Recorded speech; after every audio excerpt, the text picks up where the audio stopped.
안녕하세요, 구독자 여러분. 구독과 좋아요는 채널 운영에 큰 힘이 됩니다. 안녕하세요. 저는 남편과 식당을 운영하고 있는 40대 여성입니다. 제 남편은 시아버지와 늘 사이가 좋지 않았는데요. 부자 관계가 좋지 않게끔 이간질하고 부추기던 동서까지 더해 아주 심란했었죠. 아가, 너한테 말하고 싶은 게 있다. 네, 아버님. 무슨 말씀이신데요? 저번에도 말했었지만 너랑 내 남편 너무 야망이 없는 게 아닌가 걱정이 돼서 말이다. 하는 식당 일이라는 게 물론 좋기는 하지만 내가 운영하는 곳에 비하면 한참은 작잖니? 야망이 있으면 나한테 배우겠다고 하든지 아님 가게를 물려달라고 하든지 운이라도 띄울 수 있는 거 아니니? 어째 사업가 기질이 있는 건 내 장남 아니라 막내인 것 같아서 마음이 늘 불편하구나. 하지만 남편 나름도 밑에서부터 배우면서 열심히 일하고 있는걸요. 보시기에 성에 차지 않을 수야 있겠지만 당일 저희 나름 운영하면서 배우는 게 많답니다. 혼자 배워야 자기께 된다는 것도 어느 정도 선이라는 게 있는 법이야. 나한테 도와달라, 조언 좀 해달라. 말하면 내 노하우 다 전할 수 있을 텐데 왜 고집을 부릴까? 아직도 지 애미 죽은 걸로 나 원망 중이라니? 내가 식당 일로 해외 방문 중이었는데 그걸로 언제까지 애비 피할 거냐고 좀 물어봐라. 아버님한테 아직까지 원망하고 있다기보다는 스스로 식당 일하면서 배워나가고 싶은 것 같아요. 물론 직접적으로 아버님한테 요청을 드린 건 없겠지만 옆에서 어깨너머로 배운 거 잘 활용하고 있더라고요. 그걸로는 충분하지 않으니까 내가 하는 말이다. 요즘 몸도 노쇠해져서 나도 언제 훅 가버릴지 모르겠다 싶은데 하나뿐인 장남이 가업을 물려받지 않고 엄한 곳을 헤매고 있으니 내 속이 편하겠어? 그러지 말고 아가, 네가 말을 좀 잘해서 내 식당 좀 물려받으라고 해보렴. 막내 며느리며 지들한테 물려주면 잘할 수 있다면서 비싼 선물에 뭐에 자꾸 주는데 이건 뭐 주겠다고 해도 코빼기를 비치지 않으니 속이 까맣게 타들어가는구나. 그이가 아버님 식당 물려받고 종사하면 정말 좋겠다 생각해요. 하지만 남편이 정말로 뭐 하고 싶은지를 제가 결정할 일은 아니라서요. 좋은 말씀 전해보고 안 된다고 하면 저도 사실은 어쩔 수가 없죠. 아무리 그래도 가업은 아들이 이어받아야 하는 법이야. 애비 도움 없이 작은 식당이나마 잘 꾸리고 있는 거 기특도 하고 지 애비한테 화났다고 기별 한 번 없는 것도 고집으로 보일 때 잘하라고 전해주거라. 감사합니다, 아버님. 늘 신경 써주시고 챙겨주셔서요. 남편, 나 아버님이랑 얘기하고 나서 꼭 해야 할 이야기가 있어서. 또 당신한테 잔소리했어? 그냥 동생한테 사업을 물려주지. 왜 자꾸 귀찮게 하신대? 아빠 사업 말고는 아무것도 안중에 안 두는 분이시잖아. 진정하고 내 얘기 차분하게 들어봐. 어머님 병원에 갑자기 실려가시고 그날 밤 돌아가실 때 아버님이 안 돌아온 거 당신이 아직도 원망하고 있는 거 알아. 그런데 아버님 나름도 이 일로 많이 힘들어하셨어. 아냐, 그랬으면 바로 내가 알아차렸지. 사실 얼마 전에 당신 몰래 아버님 댁에 방문한 적 있었거든. 식당에서 요리한 거 좀 챙겨서 드시라고. 나도 알고는 있어. 당신이 몰래 아빠랑 자꾸 친하게 지내는 거. 난 아빠 식당 물려받을 생각 없어. 당신도 친하게 지내는 거 그만해. 아버님 뵙는 게 식당 물려받는 거랑 무슨 상관이야. 하여튼 청소도 하고 밥도 차려드리다가 알게 된 건데 어머님한테 쓰신 편지가 있더라고. 돌아가신 어머님한테 쓴 내용 같은데 읽고 나 눈물 났잖아. 아빠가 그럴 사람 아닌데? 바늘로 찔러도 피 대신 가게 양념 나올 정도로 요리밖에 모르는 사람이 아빠야. 안 그래도 당신 못 믿을까봐 찍어놨어. 아버님한테는 죄송스러운 일이지만 부자관계 회복하는 게 더 중요하니까. 내가 아무래도 아빠에 대해서 오해하고 있었던 모양이네. 그래도 바로 엄마 아프다는데 해외에서 귀국 안 한 건 용서가 안 되지만 가정을 책임지고 가족 부양하려면 늘 흔들리지 않아야 한다고 강조하시는 분이잖아. 어머님 마지막이실 줄 알았더라면 반드시 돌아오셨을 거야. 다만 우리한테는 약한 모습 안 보이시려고 혼자 감당하고 계셨던 거지. 심란하네. 그래서 말인데, 동선애가 아버님한테 자꾸 환심 사려고 하고 사업 물려받으려는 거 이대로 두고만 볼 생각이야? 갑자기 왜 동생 얘기로 먼저? 식당 일에 관심 없던 동서가 비싼 선물까지 해가면서 아버님 사업 자꾸 탐내는 게 이상하잖아. 서방님도 나름 운영하는 사업 있다면서 돈 잘 번다 맨날 자랑하는데 무슨 사업인지 알려주지도 않고. 건실한 사업이라면 남한테 뭔지 잘 설명할 수 있어야 하는데 내가 항상 들을 때마다 뭐 어려운 말은 늘어놓기만 하는데 순사기꾼 같더라. 당신이 아버님 사업에 관심 있고 아니고를 떠나서 동선애가 우리한테 뭐 속이는 거 있으면 그건 파악해야 하는 거잖아. 안 그래? 당신 얘기 듣고 보니 이상하긴 하네. 이상해? 뭐가 이상한데? 동생이 자기 사업체 탄탄대로라면서 SNS에 늘 자랑질하는 거 알지? 알지. 근데 막상 보면 렌탈한 차라든가 다른 사람 차량 앞에서 찍은 식으로 다 거짓부렁이었잖아. 동생이랑 어울리던 사람 중에 내 지인도 있었는데 아무래도 이 사람 저 사람 안 가리고 투자하랍시고 수익률 200% 보장 어쩌고 하면서 꿀 발린 소리만 해대는 게 영 이상하다더라. 그건 뭐 이상한 수준이 아니라 대놓고 사기네. 동서도 이거 알고 있을까? 그건 모르겠지만 아빠 사업 자꾸 탐내는 거 생각하면 뭐 동생한테 협조하는 건 맞겠지? 그럼 나도 동서한테서 뭐 없나 한번 알아는 볼게. 동서, 혹시 지금 시간 괜찮아? 안 바쁘면 나랑 얘기 좀 할까? 왜 그러세요? 수익률 끝내준다는 서방님 사업 얘기 말인데 200%가 어떻게 가능한 건지 궁금해서. 어차피 일반인은 설명 들어도 이해도 못해요. 남편이나 나 같은 전문가들도 입적 벌어질 정도로 어려운 아이템이라. 적어도 가족끼리는 투명하게 있어야 하는 거 아니야? 안 그래도 동선애가 요즘 아버님 식당에 관심 가지는 거 알고 있거든? 그게 뭐 어때서요, 형님? 사업이라는 게 원래 문어발식으로 확장할 수도 있고 다양한 관심을 가질수록 좋은 거죠. 그리고 아버님 식당이라는 거 뭐 아주버님한테 물려준다고 확정난 것도 아닌데 문제될 거 있나요? 그야 맞는 말이다만 서방님 사업 망하면 우리 모두한테 안 좋은 영향을 미칠 수 있으니까 그렇지. 남의 돈 끌어쓰면서 달콤한 말 해대는 거 보통은 사기꾼들이 하는 레파토리잖아. 봐봐요. 이럴까봐 내가 형님한테 뭐 믿고 얘기를 못하는 거예요. 비즈니스의 비자도 모르는 사람이 막 전문가 가르치려 드는데 1부터 10까지 하나하나 다 알려줄 수도 없는 노릇이고 식당일 말고는 문외한이시면 사기꾼이니 뭐니 판별하는 안목 정도는 기르셔야죠. 나 대학 다닐 때 경영학 수업도 듣고 나름 공부 많이 했어. 전문적인 용어 나와도 어려울 거 없으니까 편하게 말해봐. 아니요. 지금 형님이 저 대하는 태도 보니까 사람 의심하는 것 같아서 기분이 나쁘거든요. 내가 사과할게. 그럼 설명 좀 자세히 들을 수 있을까? 진심이 안 느껴져요. 그럼 내가 어떻게 해야 하는데? 어떻게 하긴요? 형님네는 그냥 평생 그렇게 작은 식당 운영하면서 빌빌거리면서 사시면 되죠. 말이 심하네, 동서. 그래도 내가 사과까지 하는데 자꾸 이렇게 나올 거야? 이러니까 오히려 더 수상해지려고 하네? 좋은 기회를 줘도 제 발로 걷어차는데 그래도 오구오구 하면서 떠먹여 드릴까요? 형님이 아버님 식당 욕심내서 저 견제하는 거 훤히 다 보이거든요. 말했지. 나는 식당 관심 없다니까. 남편이랑 나 충분히 벌 만큼 벌면서 만족하고 있어. 누구랑은 다르게 식당 찾아주는 분들 신뢰로 대하고 있고. 아버님한테 비싼 선물도 못하는 한심한 며느리면서 뭐 그렇게 입을 털어대실까요?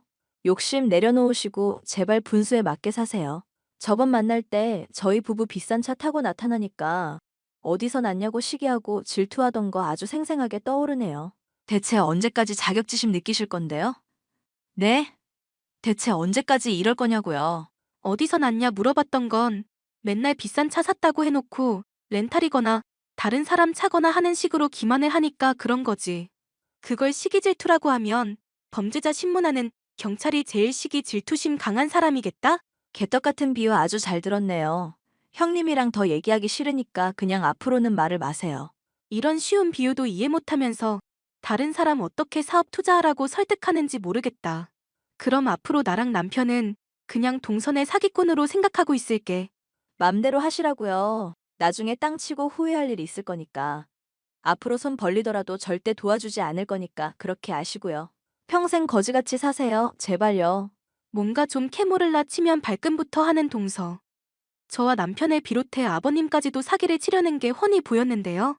이대로는 안 되겠다 싶어서 시아버지에게 이 모든 얘기를 털어놓기로 맘먹었습니다.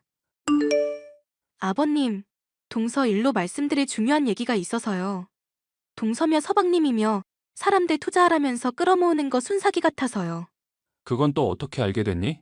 남편 나름도 조사해본 게 있고 저도 동서 추궁을 해봤는데 말이 영 이상하더라고요. 그렇구나. 아버님, 제가 생각했던 것보다 별로 안 놀라시네요. 혹시 동서 내외 이상한 거 이미 알고 계셨던 건가요? 내가 식당 운영만 50년을 넘게 한 사람이야. 정신 멀쩡히 박힌 사람이라면 애들 하는 얘기 이상하다고 생각 안 할 수가 없지. 아버님이 알고 계시다니 다행인데, 그럼 왜 이제까지 식당 동서내외한테 물려줄 것처럼 말씀하셨어요? 따지려는 게 아니라 정말 이해가 안 가서 여쭤봐요. 그냥 갈 마당이 되니까 다 부질없는 거구나 싶어서 그런다. 어차피 아들은 내 가게에 관심도 없고 둘째 며느리가 관심 가져주니 그걸로 기뻤는지도 모르겠구나. 아버님, 제가 감히 충고 하나 드려도 괜찮을까요? 아버님은 이대로 그이랑 관계 끊은 채로 계속 지내셔도 정말 좋으세요? 솔직하게 그이랑 터놓고 말해보시고 서로 묵은 감정 있으면 푸는 게 좋다고 생각하거든요. 아버님 나름도 그이한테 원하는 게 있겠지만 적어도 단 한 번만이라도 사업 인순이 뭐니 그런 얘기 없이 부자 관계부터 회복을 좀 하셨으면 해서요. 이제 와서 내가 무슨 염치로 그러겠냐? 지 애미 식당 일 때문에 버린 못난 애빈데. 그러지 마시고요. 조만간 아버님 찾아뵐게요. 제가 주선해 볼 테니까 지금 저한테 하신 것처럼만 말씀해 주시면 돼요. 네가 그래주면 정말 고맙겠구나. 안 그래도 나 살 날이 얼마 안 남아 유서까지 작성하려던 참이었다. 에이, 유서란요. 아버님, 오래오래 건강하실 거예요. 저는 남편을 설득해 아버님을 뵈러 갔습니다. 둘이 무슨 얘기를 했는지 알 수 없으나 부자 간에 있던 오해와 앙금이 많이 해소된 것을 느낄 수 있었죠. 하지만 남편과 관계가 회복된 지 얼마 되지 않아 아버님은 점점 기력이 쇠해지시는가 싶더니 잠들어 있던 중 돌아가시고 말았답니다. 장례를 치르고 얼마 지나지 않아 동서는 또 인간 같지 않은 모습을 보여주더군요. 아이고, 형님. 우리 말귀 못 알아먹는 형님. 갑자기 왜 이래 동서? 언제는 연락 다시 안 할 것처럼 굴더니. 글쎄요. 아버님 돌아가시면서 유산 다 우리한테 주기로 했다는 사실을 알려주고 싶었나 보죠. 이러니 저러니 해도 결국 승자는 우리네요. 동서 참 무서운 사람이다. 아버님 돌아가신 지 얼마나 됐다고 벌써 돈 얘기야? 돈이 원래 인생의 전부인 거 모르세요? 그걸 모르니까 지금 형님이 이렇게 빌빌거리고 사시는 거예요. 아버님도 비싼 선물해주니까 형님보다 저 더 이뻐했고요. 아버님을 참 얕게 봤구나 동서? 동서나 그이나 공평하게 사랑하려고 하신 분이야. 네네. 어쨌건 아버님 유산은 저희가 다 가지라고 했으니까 그렇게 따를게요. 어차피 형님네는 거지였으니까 지금처럼 살아도 아무 문제 없으시죠? 아버님만 제대로 파악 못했나 싶었는데 유원장도 제대로 파악 못했구나 동서? 유서 보면 재산 상당은 동서네한테 주고 가게는 그이한테 물려준다고 돼 있는데 네? 유원장 내용도 제대로 못 보는 사람이 뭔 사업을 한다는 건지 모르겠네? 내가 밑줄 쳐놨으니까 여기 자세히 읽어봐. 재산은 동선에 주고 가게는 그이 준다고 다 적혀 있잖아. 아니, 이게 무슨 말이에요? 제가 효도를 해도 훨씬 더 많이 했는데? 그리고 아버님 재산인 거 다 처분해봐야 꼴랑 1,000만 원도 안 되는데 그걸 저한테 줬다고요? 알짜배기 가게는 형님네한테 물려주고 지금 이거 저보고 믿으라는 얘기예요? 동서 내외한테 가게 물려줘봤자 말아먹을 게 훤히 보이셨나 보지. 아니, 이럴 수는 없어요. 형님, 솔직히 가게 필요 없으시잖아요. 이거 저희한테 주세요. 아버님 결정을 존중해야지. 그리고 막말로 동서랑 서방님 사업이 그렇게 잘 풀리면 가게 이거 물려받고 안 받고는 별 문제도 아니잖아? 아예 돈으로 사서 인수해버리지 그래? 형님, 제발요. 저희 사업이 사실 요즘 좀 어려워서 위험한 일 몇 건 해결할 게 있어서 그래요. 제가 앞으로 형님한테 잘할 테니까 이러지 마세요. 네? 언제는 평생 거지같이 살라며? 앞으로 손 벌려도 평생 안 도와줄 거라며? 막말할 때는 언제고 왜 이제 와서 매달리는 거야? 제가 다 잘못했으니까 제발요. 아버님 가게 당장 안 팔면 저희 정말 죽어서 그래요. 어차피 망할 사업이면 그냥 지금 망하는 게 낫겠다 싶어. 나중에 남편한테 얘기해서 식당 종업원으로 써줄지 않을지는 한번 고민해 볼게. 아, 형님, 제발요. 결국 가진 재산을 자랑하며 저와 남편을 무시하던 동서는 죗값을 치르고 말았는데요. 번드르르한 사업인 양 사람들을 현혹한 죗값을 받아 감옥에 가고 말았죠. 종종 남편과 면회를 가지만 지금도 저희를 원망하고 있는 걸 보면 아직 정신 차리려면 한참은 멀었다 싶고요. 가까운 사람이라고 해도 진정한 속내를 알기까지 그리고 관계를 회복하기까지는 참 고단한 과정이 있다는 걸 많이 깨달은 사건이었네요. 사연 끝까지 들어주셔서 감사합니다.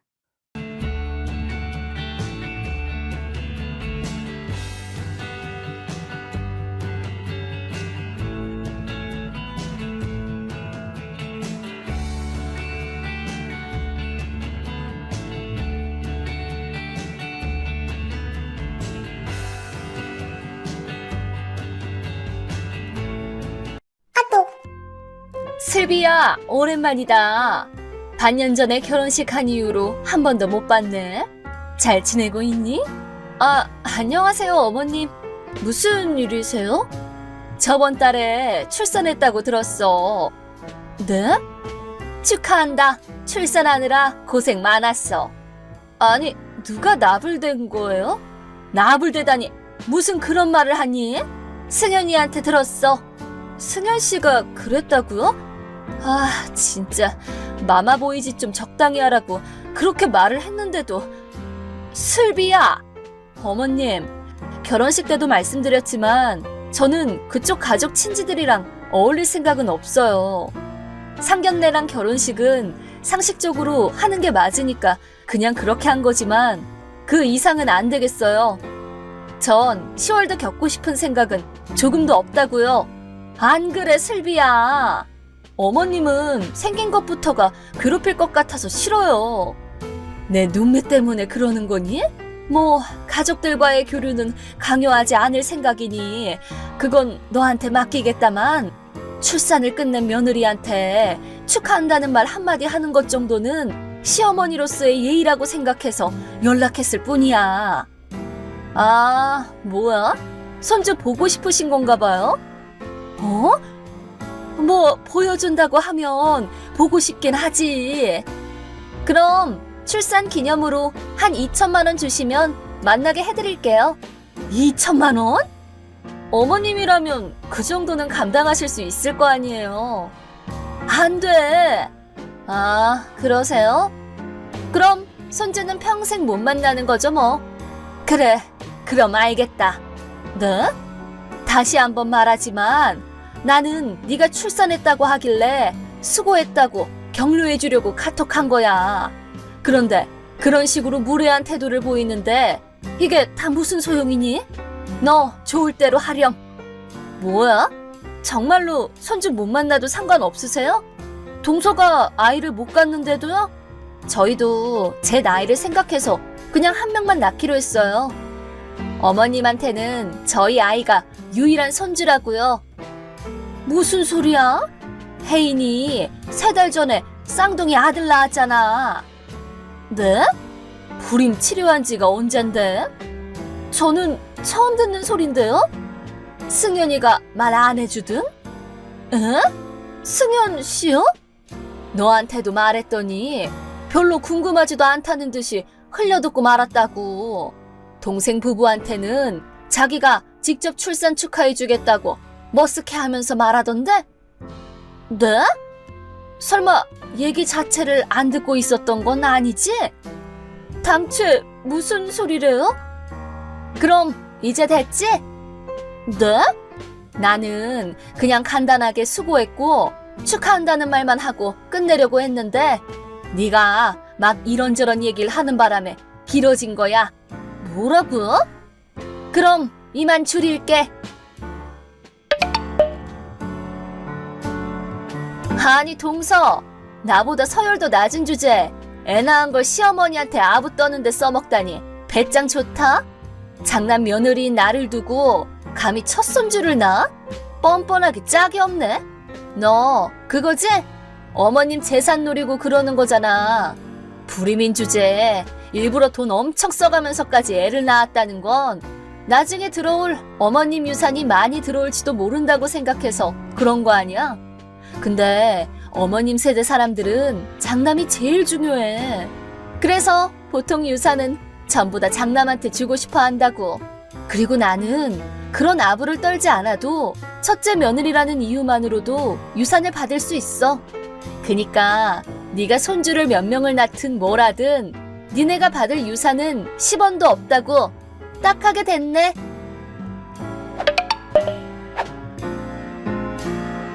어머님 안녕하세요. 혜인아 안녕. 쌍둥이 낳은 지 벌써 3달이나 됐네. 다들 건강하니? 네, 저랑 아이들이랑 다 건강하게 잘 지내고 있어요. 아이들 낳으려고 친정으로 간 지도 벌써 반년이나 지났으니까 이제 슬슬 본격적으로 이사 준비를 할 생각이에요. 그래, 다행이네. 오늘은 무슨 일로 연락한 거니? 아, 그게 어머님께 여쭙고 싶은 게 있어서요. 뭔데? 실은 어제 형님이 카톡을 보내셨거든요. 어? 슬비가? 제가 그 카톡을 읽은 시간이 좀 늦어서 답장은 안 했는데 뭔가 좀 이상한 내용을 보내셔서 걱정이 되어서요. 내용이 뭐였는데? 그게 어머님께 말씀드리기도 죄송한 내용이에요. 괜찮아. 실은 나도 슬비랑 카톡을 해봤는데 그때 네가 출산했다는 얘기도 나왔거든. 아마 그거랑 관련된 얘기겠지 뭐. 네, 아마 그런 것 같아요. 그럼 카톡 대화한 것 좀 캡처해서 보내줄래? 걔가 무슨 생각을 하는 건지 좀 확인해 봐야겠어.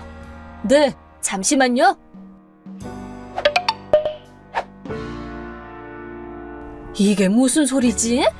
내 유산이라니.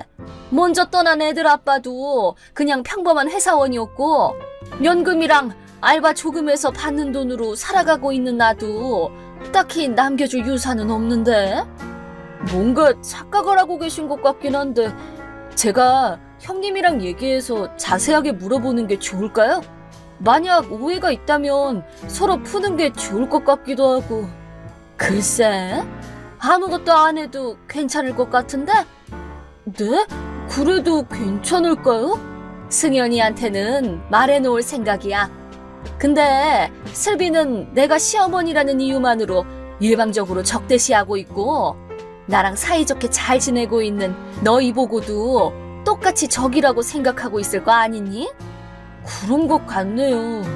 굳이 우리가 먼저 말을 해서 귀찮은 일 만들 필요도 없고 무엇보다 본인이 시댁 가족이랑 엮이는 걸 원하지 않으니까 괜히 긁어부스럼 만들지 말자꾸나. 게다가 지금 우리도 바쁜 시기니까 굳이 귀찮은 일만 늘릴 필요는 없어. 어머님 생각이 그러신 거라면 괜찮겠죠. 알겠어요. 어머님, 승현 씨한테 들었는데 어머님 둘째네 가족들이랑 같이 이사 가셨다면서요? 왜 말을 안 해주셨어요? 슬비야. 왜냐면 내가 일부러 나중에 이사 다 끝난 후에 너한테 알려달라고 승윤이한테 말해놨거든. 네? 대체 뭐예요 이게? 시댁 가족들이랑 엮이고 싶어 하지 않았던 건 너잖아. 그런데도 혜인이한테 카톡으로 뭐라고 하고 내 유산을 노리는 듯한 말이나 하고 하는 행동에 일관성이 없어서 뭘 노리는 건지 알 수가 없으니 무서워서 이사 가는 곳 주소는 안 알려주기로 했다. 제가 낳은 손주 얼굴 못 봐도 상관없으세요? 어차피 승원애랑 살고 있어서 상관없어. 귀여운 쌍둥이 손주들이랑 매일 놀고 있어서 딱히 외롭지도 않아. 아니, 아예 같이 살기까지 하세요? 그래, 승호랑 혜인이랑 손주들이랑 같이 살고 있어. 어떡해요?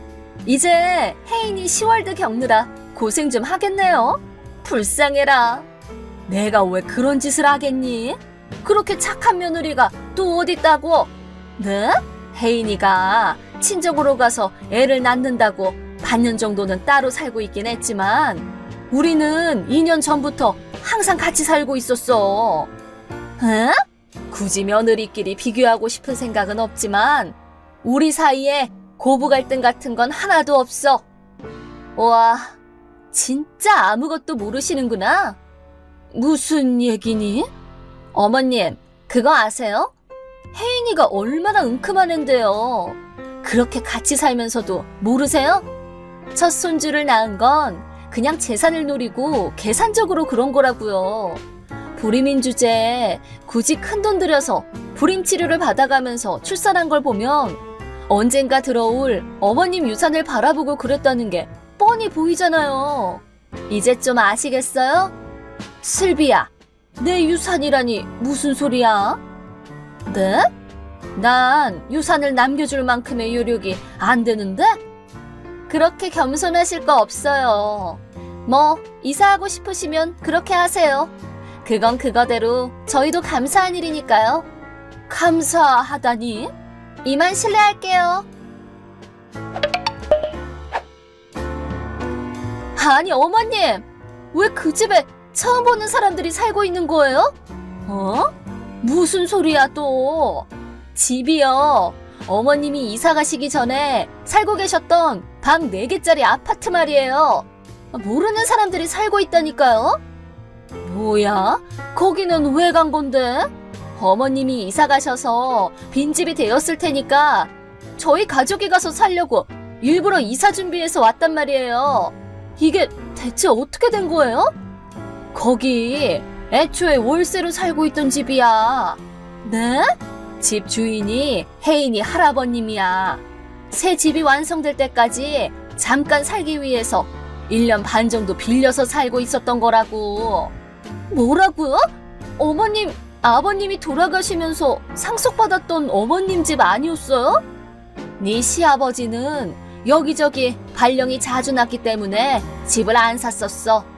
월세 안 내면서 사는 내 집은 나도 지금 이 나이가 되어 처음으로 살아보는 거야. 아, 또 착각할까봐 지금 말해두는 건데 이 집은 승호 명의의 집이야. 네? 그럼 이제 됐지? 내 새끼들 낮잠 자다가 깼다, 야. 아니, 어머니! 그럼 이만 가보마.